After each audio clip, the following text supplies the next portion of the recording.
beliau adalah kalau tidak salah satu-satunya pengajar Indonesia di Darul Mustafa, yaitu di pesantren Habib Umar Al-Hafidh dari Yaman. Insyaallah acara kita pada hari ini diawali oleh sharing bimbingan arahan dari guru kita. Nantinya juga akan diberikan kesempatan untuk tanya jawab. Baiklah, langsung saja kepada guru kita yang mulia Al-Habib, kita persilakan dengan segala.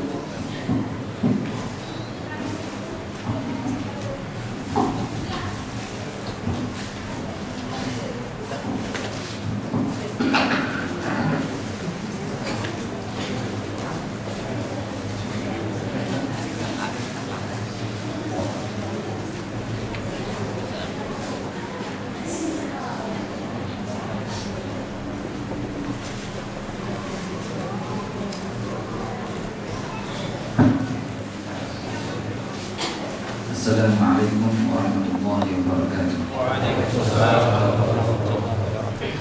Alhamdulillah. Alhamdulillah hidayah al-ifdal azim al-hal azim al-manan.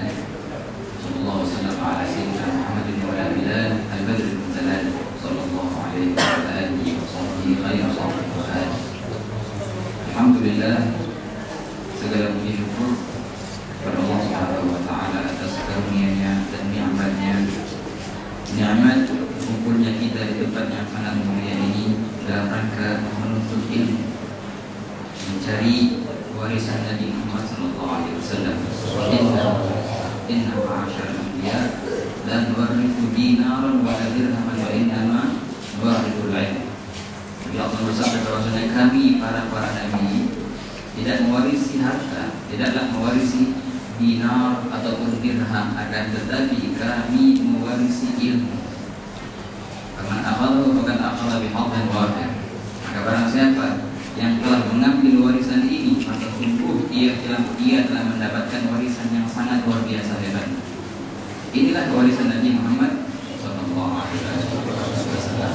Alhamdulillah, berkumpulnya kita di tempat ini, jauh-jauh kita datang, kita tinggalkan orang tua kita tinggalkan keluarga kita, walaupun dalam keadaan rindu, tapi semua itu kenapa? Demi mendapatkan warisan Rasulullah sallallahu alaihi wasallam.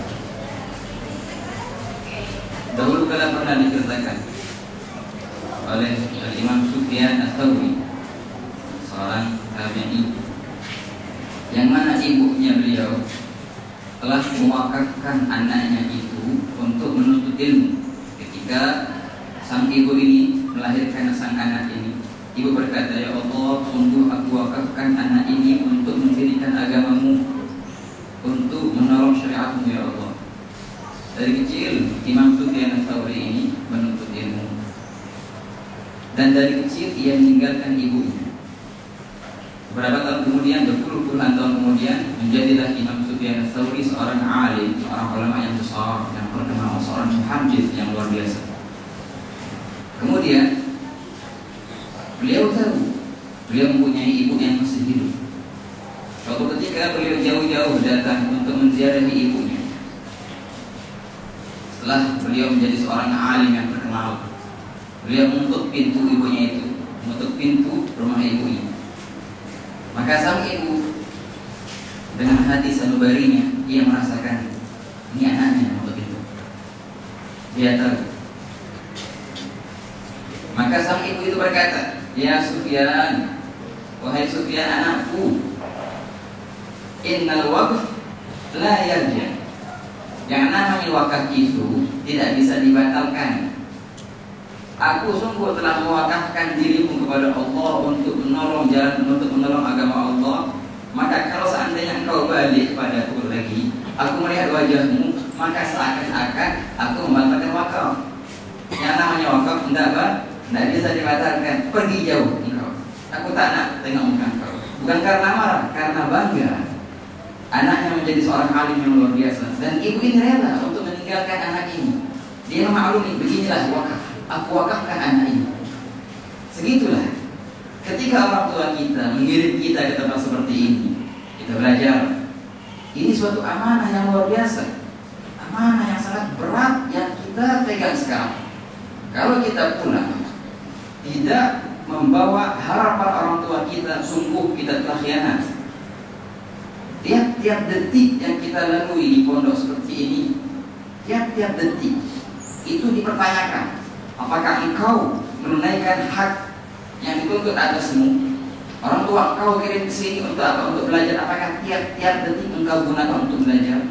Orang tua engkau kirim ke sini untuk beribadah. Apakah tiap-tiap detik engkau gunakan untuk beribadah? Kalau iya, alhamdulillah. Kalau tidak, siap-siap untuk ditanyakan di hari kiamat nanti. Per detik. Itulah dan begitulah cara kita untuk menuntut ilmu. Ilmu ini betul sangatlah mulia, akan tetapi yang namanya perkara yang mulia itu mahal. Itu mahal. Ilmu tidak diberikan secara gratis. Tidak ada orang lahir setelah menjadi alim, tidak bisa. Harus dia belajar dan harus bersungguh-sungguh dalam pelajarannya itu, betul. Seakan-akan ilmu itu berkata, "A'tini kullak wa sa'atika ba'di." Berikanlah kepadaku seluruhmu, seluruh waktumu berikanlah kepadaku, seluruh pikiranmu berikanlah kepadaku. Insya Allah aku akan berikan kepadamu sebagian darimu. Begitulah kata ilmu. Si ilmu ini nggak mau dia memberikan kepada kita dirinya, kecuali kalau kita sudah berkorban 100% untuk memberikan diri kita kepada dia. Baru seketika itu dia akan memberikan dirinya, tapi yang dikit kepada kita. Itulah tabiat ilmu. Dengan belajar ilmu ini luar biasa hebatnya, tapi harus kita tunaikan hak-hak yang menuntut ilmu, di antaranya beristihad, bersungguh-sungguh. Betul. Dikatakan oleh Imam Abi Ishaq Asy-Syirazi, seorang fuqaha dan seorang usuli, alim usul yang beliau mengarang kitab Al-Muhadzab, mengarang kitab Al-Lum'a, mengarang kitab At-Tanbih. Alim. Ketika itu beliau ditanya, "Wahai Imam Syirazi, bagaimana engkau mendapatkan ilmu yang luar biasa banyaknya itu?" Beliau berkata, "Niltu hadzal ilm," aku mendapatkan ilmu ini bil mutaala'ah wal muraja'ah. Al mutaala'ah alf marrah wal muraja'ah alf marrah. Aku mendapatkan ilmu ini dengan aku membaca pelajaran dahulu sebelum aku hadir untuk belajar dengan guru. Sebelum aku belajar dengan guru itu, aku baca dulu pelajarannya. Itu dinamakan namanya apa? Mutaala'ah kalau bahasa Arab. Mutaala'ah, mengulangi pelajaran sebelum waktu belajar. Kemudian muraja'ah itu mengulangi pelajaran setelah waktu belajar. Kita belajar sekarang, setelah itu kita ulangi lagi pelajaran itu. Aku bermutaala'ah 1000 kali. Kemudian aku bermuraja'ah 1000 kali pula. Nah, dengan inilah aku mendapatkan ilmu ini. Begitu kan? Jangan jauh-jauh. Guru kita Al-Habib Muhammad Al-Hattar, beliau berkata, dahulu aku ketika menuntut ilmu di Rubat Tarim itu aku tidak mau hadir halaqah, tidak mau hadir kelas, kecuali sudah bermutaala'ah 25 kali. Dan aku ulangi lagi muraja'ah 25 kali pula. Kalau kurang dari itu, tidak mau aku hadir dars. Ini ulama yang begitulah. Dan mereka berusaha berijtihad untuk melawan yang namanya ngantuk, melawan yang namanya malas. Mati-matian kalau sudah datang ngantuk, mereka membahayakan diri mereka. Duduk di jidar, di dinding, di atas dinding duduk. Kalau ngantuk tengok di bawah nih, jauh 2 tingkat, kanan kiri. Kalau ngantuk sedikit jatuh pasti, udah hilang ngantuknya pasti. Digenteng, itu dia. Kalau sudah datang ngantuknya sudah mulai kalau di hari dingin di Hadramaut itu dingin sekali. Bahkan beliau ini berasal dari kota Baydha. Kota Baydha ini kalau sudah dingin luar biasa. Bahkan air dari keran itu nggak keluar, jadi es. Beliau berkata, kalau sana datang ngantuk, aku mandi. Dingin luar biasa untuk hilang ngantuk itu demi bermutaala'ah dan bermuraja'ah. Yang namanya ilmu betul luar biasa, tapi yang namanya ilmu itu harus diberikan hak-haknya. Baru seketika itu ia akan memberikan kepada kita dirinya itu yang ilmu yang sedikit. Barulah kita masuk ke yang dinamakan as-sanad, silsilah yang bersambung kepada Rasulullah Sallallahu Alaihi Wasallam. Engkau mau masuk ke silsilah itu, kita masuk insya Allah akan. Tapi masuk ke sini ada syaratnya banyak sekali. Alhamdulillah. Dan juga jangan lupa, kalau kita melihat ilmu ini yang luar biasa, ilmu ini tidak akan menjadi berkah, tidak akan menjadi orang itu berhasil pada penuntutan ilmunya, kecuali jika dia mengiringi ilmu itu dengan apa yang dinamakan al-adab wal akhlaq, beradab dan berakhlak, terutama pada guru-guru kita, para ustaz-ustaz kita yang mengajarkan kita ilmu ini, yang mereka lah pintu kita untuk masuk ke silsilah ini. Kalau tanpa guru tak mungkin kita bisa masuk ke silsilah ini. Ilmu tidak didapatkan dengan internet. Dan bisa orang masuk sana dengan Mbah Google. Gak bisa orang masuk sana dengan Bapak YouTube. Gak ada.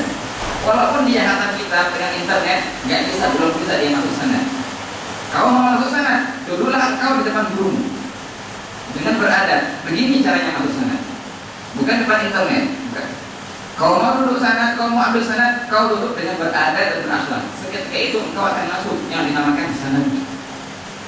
Dahulu kala Imam Syafi'i rahimahullah ta'ala ketika beliau menuntut ilmu dengan gurunya Imam Malik bin Anas, diceritakan bahwa Imam Syafi'i dulu beliau tinggal 2 tahun di Mekah. Ketika itu beliau mendengar ada seorang ulama yang namanya Malik bin Anas di kota Madinah. Ini Imam Syafi'i masih kecil, masih kecil, belum 10 tahun umurnya. Lalu beliau berangkat ke Madinah untuk menimba ilmu dari Imam Malik. Datanglah beliau. Waktu itu Imam Malik dalam majlis ilmu. Datang Imam Syafi'i yang masih kecil, umurnya kurang 10 tahun, duduk di akhir majlis. Imam Malik tengok, ada budak kecil sekarang datang, dan dia tak kenal siapa budak kecil. Imam Syafi'i dulu masih kecil dan dia miskin, tak punya apa-apa. Maka beliau dengar perkataan Imam Malik itu, dengar pelajaran Imam Malik itu, dan beliau tulis dengan apa? Dengan air liurnya, dengan air ludahnya. Beliau tulis perkataan Imam Malik ini di tangannya dengan air ludahnya. Imam Malik dari jauh melihat, wah ini kurang ajar. Ada anak kecil main ludah-ludah di majlisku. Ini perasaan Imam Malik ketika main Imam Syafi'i. Selepas majlis dipanggil, budak sini, budak kecil sini. Datang Imam Syafi'i. Ini kok main-main di majlis ilmu? Ini majlis ilmu. Kok engkau main air liur? Manusia menjawab, ya Imam Malik, aku bukan main air liur, melainkan aku menulis perkataanmu. Buktinya kalau engkau mau, aku sebutkan dari awal majelis sampai akhir majelis, semua tertulis. Yang Malik nggak percaya, coba apa? Dibacakanlah dari awal yang ia tulis sampai akhir yang ia tulis, semuanya perkataan Imam Malik, nggak kurang untuk seluruh. Tapi Imam Malik, ini luar biasa nih. Ketika itu, sini ya anak, kau tinggal di rumah, kau tinggal menimba ilmu. Imam Syafi'i dulu belajar dengan Imam Malik berapa tahun? 20 tahun. Ketika Imam Malik meninggal, berkata Imam Syafi'i, jalastu 'inda Malik 20 sana. Sanatain fiha al-'ilm wa 18 sana lil adab. Wa tamannaitu an law sanatain law kana lil adab la ahsan. Lianna al-'ilm ta'akhud 'inda Malik wa ghayr Malik, walakin al-adab ma ta'akhud illa 'inda Malik. Beliau berkata, aku belajar dengan Imam Malik 20 tahun. 2 tahun sahaja untuk mengambil hadis ilmu. Ilmu zahir itu 2 tahun saja. 18 tahun aku gunakan untuk mengambil yang namanya akhlak dan adab. Belajar adab berapa tahun? 18 tahun. Belajar yang namanya penyucian diri, tazkiyah, ihsan 18 tahun. Ada ilmu yang zahir, aku belajar cuma 2 tahun dengan Syafi'i. Kemudian beliau berkata, watamannaitu, aku berharap, aku menyesal sekarang. Aku menyesal sekarang karena sudah meninggal. Aku menyesal kalau seandainya 2 tahun itu ilmu aku gunakan untuk adab juga lebih bagus. Biarin 20 tahun semuanya ada. Aku menyesal kenapa 2 tahun ini ilmu gunakan 18 tahun ada. Ini 18 tahun kurang sebenarnya. Kalau bagusnya 20 itu semuanya buat adab, tak usah pakai ilmu apa-apa. Kenapa? Dia berkata karena ilmu yang ada di Imam Malik aku bisa mendapatkan di orang yang lain, akan tetapi adab yang di Imam Malik aku tak dapatkan. Hanya pada dirinya saja. 19 tahun kurang. Coba tuh semuanya belajar adab. Ini kata siapa? Imam Syafi'i. Pentingnya yang namanya adab itu ketika kita belajar. Adab menghormati seorang guru. Adab menghormati kita. Adab menghormati ilmu. Yang namanya kita itu kita. Inilah sarana kita untuk bisa mendapatkan ilmu. Jangan diletakkan di lantai. Jangan diinjak-injak. Kalau ada kitab apa kita bersihkan. Tengok kita di bawah kita, ambil dan kita cium, kita angkat. Inilah jalan kepada Allah Ta'ala. Hormatilah kitab itu. Jangan kita di belakang, orang depan. bagaimana kita menghormati ilmu, beginilah caranya kita menghormati ilmu. Juga dengan dapat mendengarkan kata-kata guru kita ketika mereka memerintahkan sesuatu, jangan sama sekali ragu-ragu, maju ke depan. Dengarlah kata orang tua kita, dengarlah kata para guru kita. Dahulu di kota tadi ada seorang habaib yang bernama Al-Habib Ali bin Syahab, yang beliau mendapatkan juluk Ainun Karim, Ain Karim, Wagal Karim, hati terbarinya tadi, pusat kota tadi. Beliau ini Al-Habib Ali bin Syahab. Kita kan awalnya ketika beliau belajar dengan guru beliau Al-Habib Abdurrahman Al-Mashhur, pengarang kitab Buyan Mustasyidin. Al-Habib Ali ini adalah tilmidnya, muridnya. Ketika Al-Habib Abdurrahman Al-Mashhur membuka majelis, itu majelis sampai sekarang ada, alhamdulillah, di Masjid Sakoranam, tiap-tiap hari ini banyak sekali yang hadir. Dahulu kala Al-Habib Alwi ini hanyalah seorang yang khadim, yang berkhidmah di majelis itu. Teman-teman yang belajar dari beliau, khidmahnya apa? Khidmahnya bikin kopi. Memang kalau kebiasaannya orang dari itu, kalau ada majelis taklim itu mereka temannya bagi kopi. Jadi kopi ini lebih banyak kopi sedikit, yang kecil. Jadi tugasnya Alwi ini adalah masak kopi dan bagi-bagi kopi. Suatu hari teman-temannya datang kepada Alwi. Gana Alwi, ini berapa tahun di sini? Orang lama sekian tahun sudah datang di apaan? Pernah baca apa? Semangat apa yang Pak Abdurrahman? Sudah datang berapa kitab? Beliau malu karena beliau belum pernah baca. Semua belum murid, bukan murid, tapi hanya saja berkhidmat. Malu. Akhirnya yang beliau gengsi, kalau bahasa gengsi. Gimana sekarang? Teman-teman yang jadi ulama semua, jadi alim semua teman-teman yang sudah baca banyak sampai Abdurrahman Masyhur. Tapi Habib Ali belum baca satu pun kitab. Lalu minggu ke depan, ketika ada majelis itu, Al-Habib Ali membawa kitab. Al-Habib Abdurrahman Masyhur ketika beliau memberikan syarat, beliau nanya, kok hari ini tidak ada kopi? Tahu-tahunya Habib Ali di depan membaca kitab. Jadi tengok, enggak ditanya. Selepas majelis selesai, dipanggil, Ali di sini. Kok nanti nggak buat kopi hari ini? Nah, kopi kan nanti kan nggak ada buat kopi. Jadi Habib, kemarin ada teman yang bilang, ini sudah berapa tahun tapi belum pernah baca kitab di sini. Mau buat kopi kok. Tahu sekarang Abdurrahman ini ya memakan hati teman-teman ini mencemoh beliau. Beliau berkata Syekh Ali, sini. Besok tinggal kita ini, nanti. Besok nanti buat kopi. Jangan dengerin kata kawan-kawan. Buat kopi besok.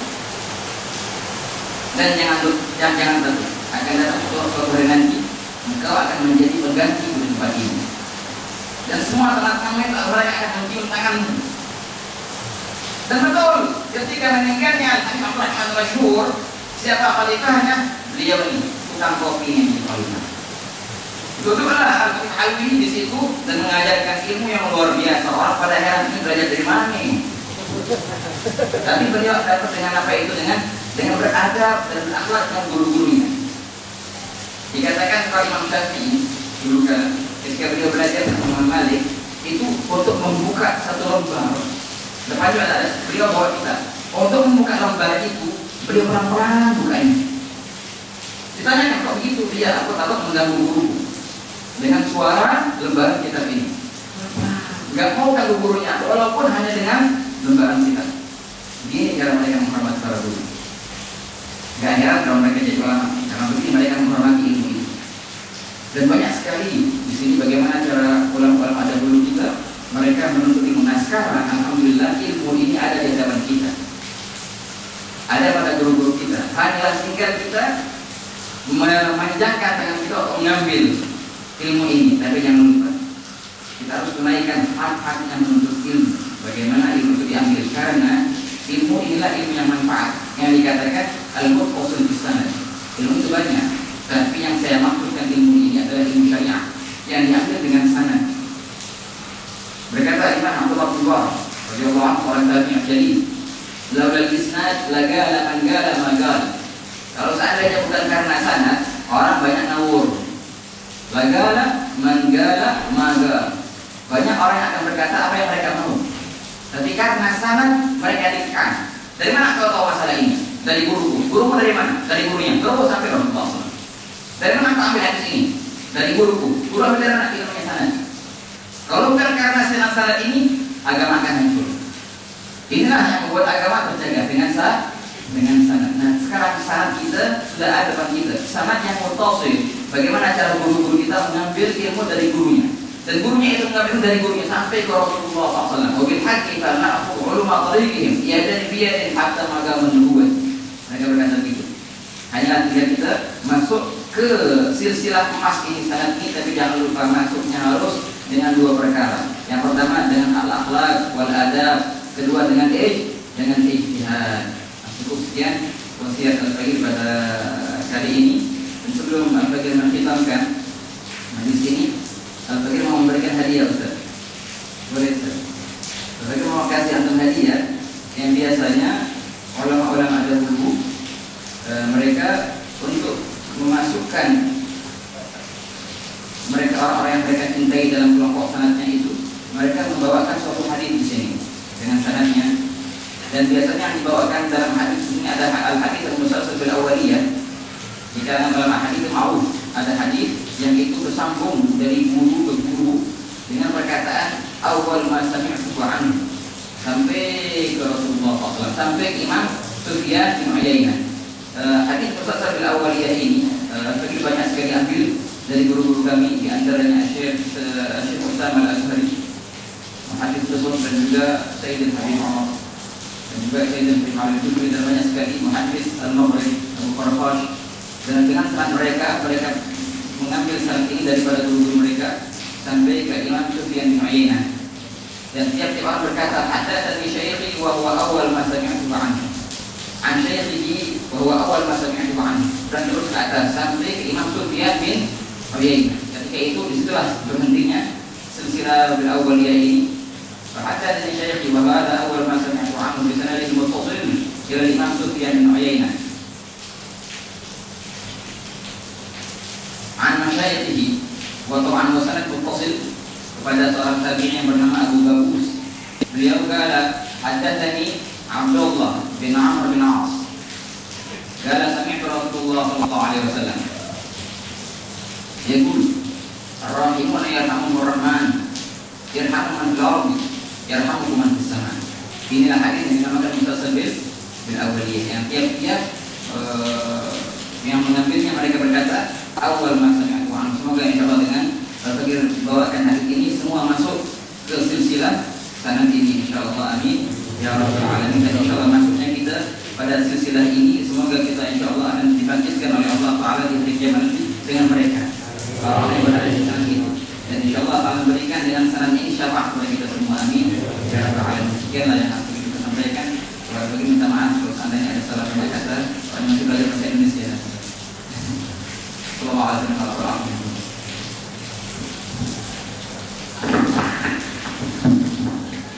Selanjutnya dibuka kesempatan untuk jawab. Ini persilakan.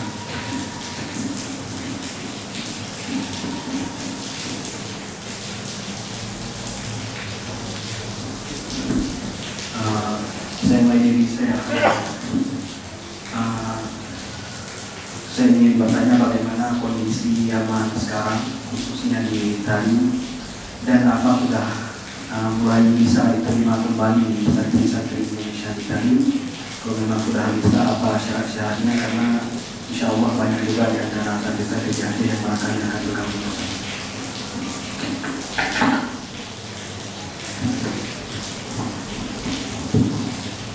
Baik, untuk masalah keadaan di Tari, alhamdulillah tidak yang seperti kita dengar di media. Itu ada Yaman Utara sama Yaman Selatan. Kita dengar ini banyak yang di media ada perang, itu betul ada, tapi di Yaman Utara. Kita ini alhamdulillah maklum, dan tadi itu di Yaman Selatan. Jadi nggak ada sama sekali. Teman-teman kita lihat di media itu keadaan aman, alhamdulillah. Tapi hanya saja ada sedikit krisis kenaikan harga.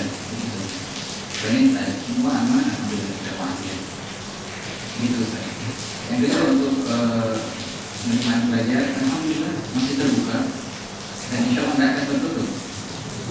Terus juga ada kita yang mau ada yang berminat untuk berangkat dari Hadramaut, baik program sekolah atau program dari kemudian yang terangkat ataupun muasasah yang lainnya. Banyak sekali sampai sekarang terbuka, hanya saja tiap-tiap lembaga mereka mempunyai syarat tertentu.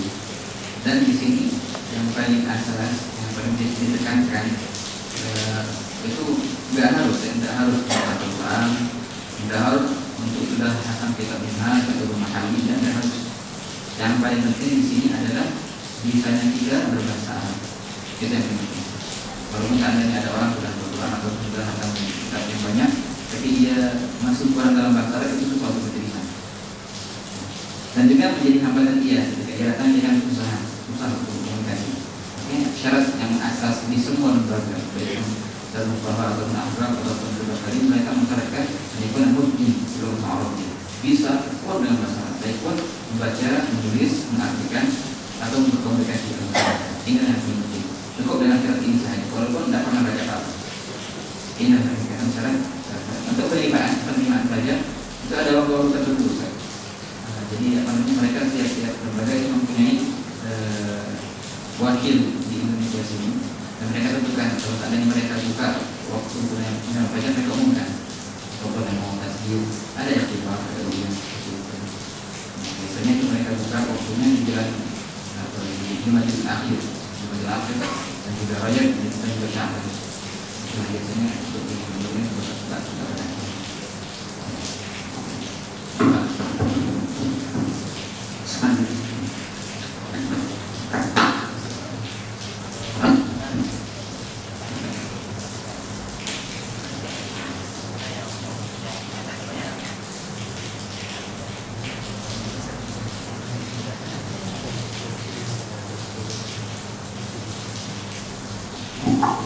untuk masalah ijazah, sebenarnya Al-Faqih sendiri tidak pantas dan tidak berhak untuk memberikan ijazah. Bahkan Al-Faqih sendiri tidak berhak untuk menerima ijazah, apalagi untuk memberikannya. Tetapi pernah ditanyakan oleh Al-Faqih Salim bin Hafiz ketika beliau mempunyai banyak sanad dan banyak ijazah, dan dia menolak untuk memberikan ijazah ini. Maka berkata seorang ulama, ya Habib, kalau seandainya engkau tidak memberikan ijazah ini, berarti engkau memotong tali, karena ijazah bagian tali yang menyambung. Berkata Habib Mustafa bin Ahmad Muqad, al-ijazah hamdul tisal wa aqdul tisal wa rabtul rijal berrijal karabtul jimal berjimal. Berkata bahwasanya ijazah itu bagaikan tali yang menyambung, yang mencegah perputusan dan mengikat generasi ke generasi, sebagaimana onta dengan onta diikat. Kalau kita lihat bila onta, biar ontanya nggak nyasar, itu diikat antara onta sama onta, biar nggak nyasar. Begitu juga kalau mau generasi nggak nyasar, ikatlah generasi itu dengan yang sebelumnya. Pengikatan seperti ini banyak diantaranya dengan yang ijazah. Juga kalau kita pelajari di ilmu mustalah hadis, yang namanya ijazah itu adalah salah satu cara talaqi, dan ini cara yang mu'tabar, walaupun derajatnya agak jauh sedikit, bukanlah seperti tahqiq atau salam ataupun al-wijazah ataupun qiraah, tapi ada yang namanya ijazah. Bisa sah kita riwayatkan contohnya Sahih Bukhari, Sahih Muslim dengan ijazah, atau dengan ijazah. Nah, seperti ini yang sering banyak kali kita ambil dari guru kita yang di sana. Untuk kita Qur'anul Madad An-Nabawi Al-Faqih ambil langsung dari Al-Karim Muhammad.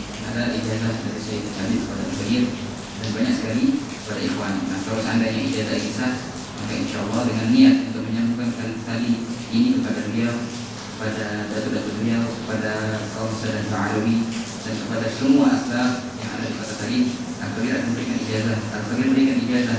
Kita telah kepada An-Nabawi, ajaztukum bima ajazah di syekh. Insyaallah, saya saja nak begitu insyaallah.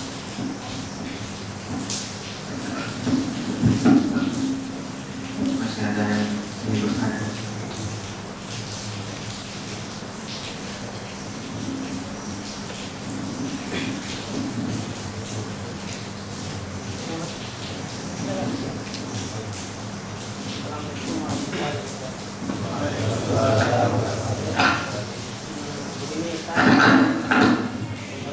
Tentang masalah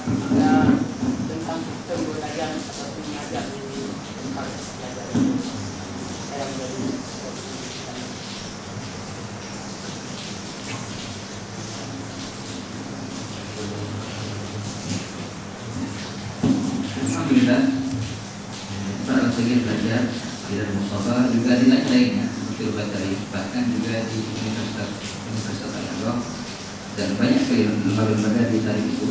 Ini semuanya satu dan satu manhaj ini, kurikulum ini ialah kurikulum yang Anda pelajari di sini sama persis. Dari segi kitab-kitabnya mungkin ada perbedaan sedikit beberapa kitab, tapi cara pengajarannya, metode pengajarannya sama persis dengan halaqah. Kalau sini dari apa nih? Balai. Nah, di tempat ini juga sama ada, tapi bukan musola. Di tiang-tiang musola, tiap-tiap tiang itu ada halaqah di situ. Walaupun juga seperti di Universitas Al-Azhar itu sama, sistem metode pengajarannya sama persis. Pertama kita mengetahui makna dari matn, dari matn kita, kemudian sang guru beliau mengutarakan syarah-syarahnya. Juga kalau bisa yang ada waktu untuk mentahqiq syarah atau berhasyiah, itulah metode yang kami ambil dari guru kami. Ini metode yang Ahlus Sunnah wal Jamaah berada di sini. Mereka mengambil pemahaman mereka dengan sanad. Ini luar biasa. Banyak sekali sekarang aliran-aliran yang baru, mereka mengaku bahwasanya mereka punya ilmu, betul. Mereka banyak baca kitab, betul. Akan tetapi pemahaman kitab itu mereka tidak ambil dengan sanad. Mereka ambil dengan diri sendiri. Tapi thariqah yang antum sekarang ada di sini dan juga kita yang ada di Haram itu sama. Bukan hanya kita, pemahaman di kitab itu kita ambil dari guru kita. Inilah yang luar biasa di sini. Bukannya sanad kira lain sanad bilfaham. Bagaimana cara memahami ibarat ini, itu yang sanad. Adapun kurikulum yang di sana hampir sama persis seperti di sini dan lainnya. Kalau di sana itu kita mulai contoh sebagai contoh ilmu fikih. Kalau di sana banyak sekali dia punya tadarruj tingkatan bertahap. Dimulai dengan kitab Sakinah dan Najah, kemudian kitab Mukhtasar Latif karya Syekh Abdurrahman Baqir, kemudian Sulam Taufiq karya Al-Akhiri Abdullah bin Tahir, kemudian kitab Muqaddimah Al-Hadramiyah yang diceritakan oleh Imam Ibnu Hajar bin Hajar. Kemudian kita baca Fathul Bari dengan syarahnya juga Syekh bin Hashim yang Bayruri. Kemudian yang ke atas biasanya ada yang baca Zubat. Jadi kalau di sana itu biasanya namanya diwajibkan menghafal matan Zubat, artinya Zubat dengan syarahnya juga. Dan juga ada yang membaca, dan semua membaca kitab Jabul Nafis. Membaca dan sebelum membaca Minhaj mereka membaca kitab Umdatus Salik. Ada lagi bagian yang menambahkan membaca kitab Fathul Mu'in. Yang apa lagi? Di sini. Lepas itu baru mereka baca kitab Minhajul Talibin Imam Nawawi. Nah, itu biasanya stop gitu. Tapi yang mau langsung lagi juga ada. Mereka membaca Syarah Makani ataupun membaca Nasrul Tuhfatul Muhtaj. Itu banyak sekali di sana. Kemudian tapi di sana jarang yang membaca Fathul Wahhab. Itu jarang. Mereka baca apa? Minhajul Talibin. Kalau Fathul Wahhab itu jarang dibaca. Tapi untuk menjadi marja'i ya banyak. Kalau yang langsung ke atas dan mau ke atas lagi bisa membaca kitab Majmu'. Itu ada di sebagian majelis itu mereka baca kitab Majmu' dan membaca kitab Muhadzab dan sedikit syarah dari. Ini contoh. Coba di fikih. Di nahwu juga sama nahwunya. Di Rumiyah, kemudian Kawakib Dzurriyah, Tanimah. Tapi kalau di sana sebelum kita membaca Alfiyah kita baca Gharul Nada. Di Indonesia baca Gharul Nada kemudian baca Alfiyah. Dan bagi hafal Alfiyah di sana. Alfiyah juga syarahnya Alfiyah banyak kan baca Ibnu Aqil dan juga di sana banyak membaca kitab Qaulul Masalih. Syarah Alfiyah Qaulul Masalih. Nah, yang mau meneruskan itu bisa membaca kitab Mu'tazilatin Indonesia dan mau yang terus lagi kita bisa membaca kitab Al-Khawfa'is bin Jinn. Ini benar. Dan banyak lagi ilmu seperti ini. Di usul fikih juga banyak di sana. Dimulai dari walagat kemudian Lughul Usul, Ghayatul Usul dan Jama' Jawami'. Kita di ilmu mustalah hadis banyak sekali di sana dimulai dari kitab Bayruniyah, kemudian Al-Manhaj Latif Syekh Muhammad Maliki, kemudian Nuzhat an-Nadhar Ibnu Hajar Al-Asqalani, kemudian Muqaddimah Ibnu Salah. Ini di ilmu mustalah hadis. Kalau kita sebutkan satu banyak. Ini sebagai contoh. Jadi artinya 99,9% di sana. Kayak berbeda.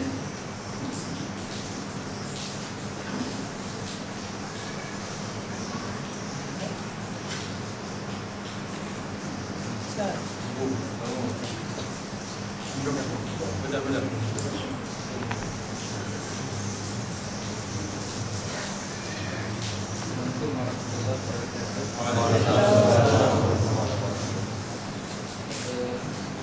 Perkenalkan aku, saya dari Jambi. Jadi yang saya tanyakan Habib, bagaimana tentang sosok Syekh Sultan ini dan contoh Sayyid Al-Umari dari Maroko. Jadi apakah boleh kita baca kitab nama ini? Karena mereka mengaku mustahil. Jadi apakah boleh kita baca? Tak suara yang lebih besar.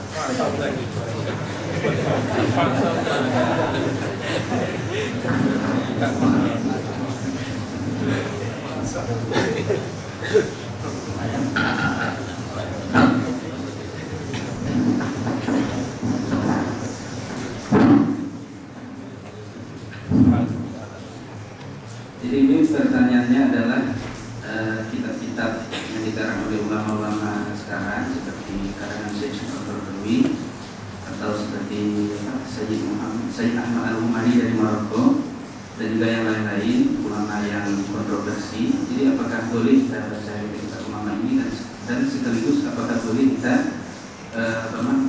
merujuk kepada mereka dalam hukum wakilnya? Satu. Dan yang kedua yang saya tanyakan adalah bagaimana pandangan para ulama di Hadramaut atau Talib tentang jemaah tabligh atau jaulah di Indonesia, karena hukumnya kontroversi juga di Indonesia. Apakah boleh dibiarkan atau benar tapi harus diwaspadai karena mungkin ada mudarat yang ditimbulkan.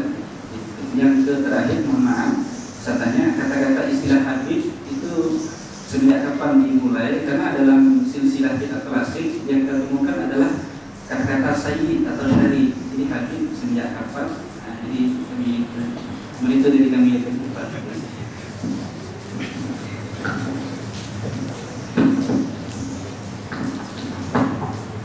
Saya pulang dari Jambi. Untuk yang pertama, kitab-kitab yang dikarang oleh ulama yang baru-baru ini, yang tadi disebutkan seperti Syekh Yusuf Qaradawi ataupun Syekh Ahmad Al-Umari, banyak sekali. Tapi kita mau bertanya, maksud antum ini dalam merujukkan dalam masalah yang berkaitan dengan menanggulangi perkara yang berkaitan dengan aliran-aliran sesat ataupun dari hukum syariat gitu contohnya. Begitu. Untuk karangan ulama-ulama ini yang baru-baru ini, masya Allah, mereka ringkas banyak sekali dari hukum fikih dan mereka terutama yang dari kalangan Ahlus Sunnah wal Jamaah yang doa al-fikih di sini khususkan sahaja ulama mu'asirin dari Ahlus Sunnah wal Jamaah, bukanlah dari aliran lain. Mereka banyak ambil andil menjelaskan mazhab Ahlus Sunnah wal Jamaah ini, dan di sini pasti dan bisa sekali kita baca kitab-kitabnya dalam pembahasan menolong adillah Ahlus Sunnah wal Jamaah. Ini bagus sekali kita baca, tapi kita bisa baca kitab seperti itu bukan untuk pemula, bukan untuk mubtadi, untuk mubtadi. Kalau orang sudah lama dan sudah bisa paham kitab, baru bisa dikasih izin untuk membaca kitab seperti itu untuk dalam menanggulangi dari al-mubtadi'ah. Tapi di sini yang maksud tadi adalah yang berkaitan dengan fikih. Di sini Ustaz, manhaj al-fikih wallahu a'lam, manhaj yang biasa digunakan di Indonesia di sini, tapi yang manhaj yang kita biasa gunakan di sana di Hadramaut. Kita melihat kitab-kitab ulama yang mu'asirin ini bukan sebagai rujukan, bukan. Akan tapi kita membaca. Tapi bukan arti kita musallim ini kita menerima seperti saya tidak ada. Kita membaca dan harus kita luas, kita punya ijla', kita punya wawasan baca harus luas. Kita membaca bagaimana pendapat mereka, hanya saja sekedar melihat bagaimana titik pandang orang ini. Bagaimana titik pandangnya Syekh Ali Jum'ah Mufti Mesir. Bagaimana titik pandangnya Sidi Ahmad Al-Umari contohnya yang disebutkan tadi, ataupun Syekh Yusuf Qaradawi dan lainnya. Hanya saja kita sebatas untuk melihat bagaimana titik pandangnya. Tapi kalau menjadikan perkataan mereka sebagai rujukan, kalau bisa cari rujukan yang lebih daripada kita hawashi yang dulu. Kalau ada alhamdulillah, kalau bisa dibiaskan dan sebagainya. Kalau nggak ada ya sudah, mungkin kita hanya saja bawakan perkataan mereka ini sebagai bahan peluas wawasan saja, bukan untuk rujukan. Itulah makanya kalau di sana di majelis kita ditarik itu, kalau kita bilang oh kau lah fulan, saya itu fulan nih, ya alim yang ada sekarang, diketawain kita mufti. Kok ini bawa namanya fulan? Ya sama aja kita sama dia. Bahkan mereka banyak waktu sama cakap, Anda bisa membuat perkataan lebih asam dari dia. Bawalah perkataan yang mu'tabar. Bawa perkataan, bawa sih yang mu'tabar, kita yang mu'tabar, bukan kita yang seperti ini. Mereka cakap begitu, mungkin yang di sana. Jadi bukanlah betul, kita perlu wawasan, tapi hanya saja memandang bagaimana cara dia berpikir, bagaimana cara ini orang alim mengambil hukum dalam masalah yang baru ini. Tadi kedua tadi oh jangan ada ini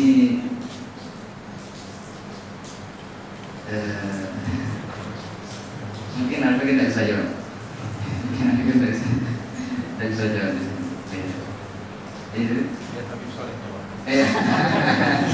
nah ya wallahu a'lam, kita tidak tahu apa yang maksud dari jamaah itu dan apa namanya di tiap-tiap daerah ataupun negara itu berbeda. Namanya sama, tapi isinya beda. Subhanallah. Makanya kalau seandainya Anda ingin memberikan hukum, memberikan pendapat, Anda tidak tahu, bagaimana cuma memberikan pendapat sebagai pandangan Anda pikir yang Anda pikir lihat di Yaman ataupun di sana. Mungkin lain 100% sama yang di Indonesia. Mungkin saya pikir dari sana jawab, karena belum ada gambaran yang lengkap untuk memberikan pendapat. Maaf, kita baca di ilmu mantik. Ilmu mantik itu ada asalnya berkata al-hukmu 'ala syai' far'un 'an tasawwur. Ada di ilmu mantik kan ada dua, yang namanya tasawwur dan tasbih. Insyaallah ada tiga saja mantik sini. Masya Allah, luar biasa. Dia sopan ala tahdid sah. Ya. Tahdid sah. Luar biasa. Dia sopan ala sulam munawwar, sulam munawwar ya. Bilang apa namanya? Syamsiyah juga ada, luar biasa. Ini sebagai seorang dari dulu aku yang mencari guru untuk belajar Syamsiyah. Kalau ada di sini, kalau ada saya ngajar Syamsiyah, aku siap dulu untuk belajar Syamsiyah. Di sana kita cari muter-muter. Luar biasa. Di sana kita belajarnya sunnah munawwarah, kemudian paling tinggi itu tahdid. Tahdid al-mantiq wal kalam dari Imam Syekh Sa'id Al-Tazani juga dengan hasyiahnya dan syarahnya syarah dan hasyiahnya. Kalau Syamsiyah itu jangan kali yang mau ngajar rumit. Nah dia nanti apa tadi al-hukm 'ala syai' far'un 'an tasawwur. Kalau mau memberikan pendapat atas suatu masalah, sebelum engkau beri hukum, engkau harus tahu apakah masalah itu. Engkau harus mentasawurkan dulu bagaimana engkau gambarnya yang lengkap, kemudian engkau beri hukum. Bagi di sini terus terang tidak bisa, mustahil untuk memberikan hukum karena kita tidak punya tasawuf. Allah akan tasdik. Ada ini yang kedua, yang ketiga tadi.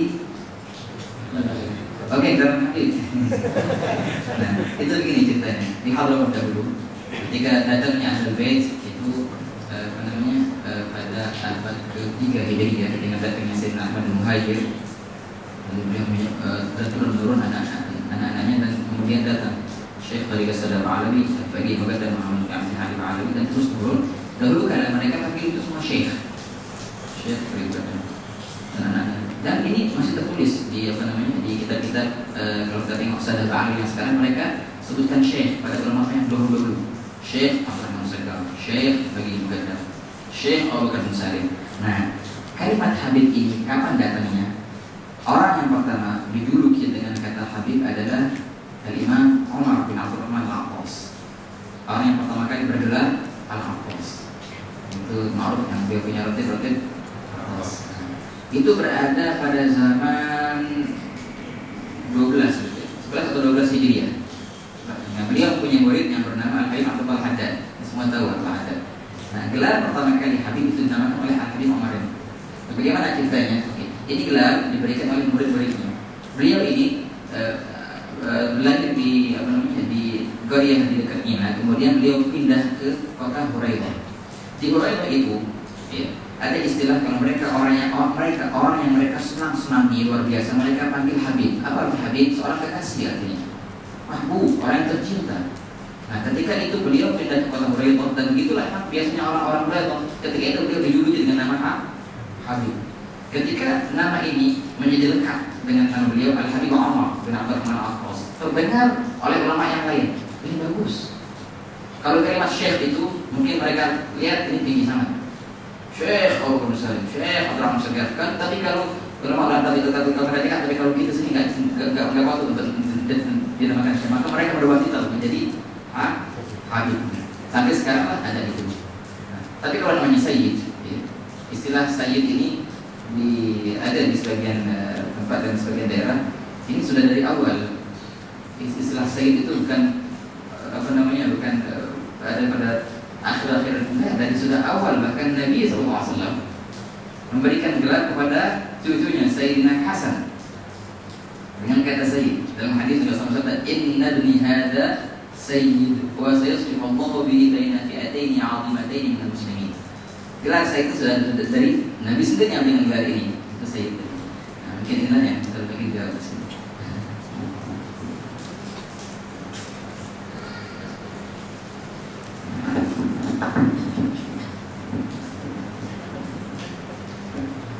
Baiklah, barangkali hanya sampai sekian perjumpaan kita pada hari ini, meskipun dalam waktu yang singkat, tapi kita mohon kepada Allah mudah-mudahan pertemuan ini penuh keberkahan, akan dicurahkan rahmat oleh Allah dan akan diberikan manfaat dan ilmunya. Amin ya rabbal alamin. Assalamualaikum warahmatullahi wabarakatuh. Untuk akhir majelis kita minta Ustaz Habib untuk memimpin doa.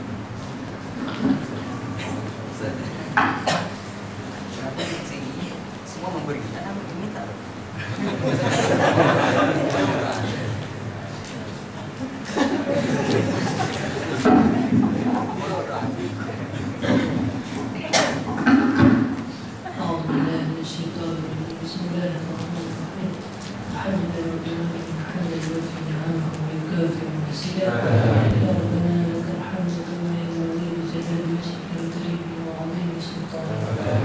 اللهم صل وسلم على سيدنا محمد طب القلوب ودوائها وعافية الأبدان وشفائها ونور الأبصار وضيائها وقوت الأرواح وغذائها وعلى آله وصحبه في كل لمحة ونفس بال كل معلوم لك. اللهم أحسن عاقبتنا في الأمور كلها وأجرنا من خزي الدنيا وعذاب الآخرة. اللهم إنا نسألك رضاك والجنة ونعوذ بك من سخطك والنار. اللهم إنا نسألك موجبات رحمتك وعزائم مغفرتك وسلامة من كل ذنب وعصمة من كل إثم والغنيمة من كل بر. اللهم لا تدع لنا ذنبا إلا غفرته ولا هما إلا فرجته ولا دينا إلا قضيته ولا مريضا إلا شفيته ولا عيبا إلا سترته ولا حاجة هي رضاك إلا قضيتها برحمتك يا أرحم الراحمين. اللهم إنا نسألك لسانا رطبا بذكرك قلبا منعما بشكرك وبدنا هينا بين بطاعتك برحمتك يا أرحم الراحمين. اللهم أجرنا من الخواتم النفسانية واغفرنا من الشهوات الشيطانية وكلنا من القدرات البشرية وصفنا بصفاء المحبة الصديقية وارنا الحق حقا وارزقنا اتباعه وارنا الباطل باطلا وارزقنا اجتنابه. ربنا ظلمنا أنفسنا وإن لم تغفر لنا وترحمنا لنكونن من الخاسرين. اللهم فقهنا في الدين وعلمنا التأويل برحمتك يا أرحم الراحمين. ربنا هب لنا من أزواجنا وذريتنا قرة أعين واجعلنا للمتقين إماما. صلى الله على سيدنا محمد وعلى آله وصحبه وسلم. سبحان ربك رب العزة عما يصفون وسلام على المرسلين والحمد لله رب العالمين. أعوذ بالله من الشيطان الرجيم. بسم الله الرحمن الرحيم. الحمد لله رب العالمين الرحمن الرحيم مالك يوم الدين. إياك نعبد وإياك نستعين. اهدنا الصراط المستقيم صراط الذين أنعمت عليهم غير المغضوب عليهم ولا الضالين. آمين يا رب.